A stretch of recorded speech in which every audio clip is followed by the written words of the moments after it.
आपको बताएं कि इलेक्शन कमीशन ने एक साल में 405 नए अफसरान और मुलाजमीन को भर्ती कर लिया है। इलेक्शन कमीशन के 92 अफसरान और मुलाजमीन को तरक्कियां भी दी गई हैं। मजीद तफसीलात जान लेते हैं। डॉन न्यूज़ के नुमाइंदे ताहिर शिरानी हमारे साथ मौजूद हैं। जी ताहिर, बताइएगा क्या वजह सामने आई है इतने बड़े पैमाने पर भर्तियों और तरक्कियों की?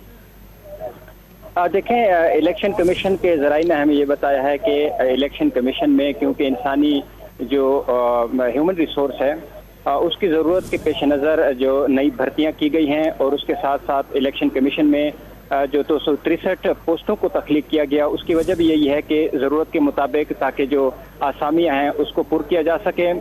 इसके साथ इलेक्शन कमीशन ने एक साल में 92 अफसरान और मुलाजमीन को तरक्कियाँ भी दी हैं। यानी हालिया एक साल के दौरान इलेक्शन कमीशन ने 405 नई अफसरान और मुलाजमीन को भर्ती किया। इसी तरह सैकड़ों नई आसामियाँ तख्लीक की गई और तकरीबन 100 के करीब जो अफसरान मुलाजमीन हैं उनको तरक्कियाँ दी गई हैं। तो इस हवाले से जो इलेक्शन कमीशन, क्योंकि एक उसकी बड़ी जिम्मेदारी है, मुल्क में जो इंतखाबात होते हैं, ज़िमनी इंतखाबात, इसके साथ जो मकामी हुकूमतों के इंतखाबात होते हैं और आम इंतखाबात भी आने वाले हैं, तो उसके पेश नज़र इलेक्शन कमीशन को जो ह्यूमन रिसोर्स की कमी थी उसको पूरा करने के लिए ये इकदाम किए गए हैं। बहुत शुक्रिया आपका ताहिर शिरानी।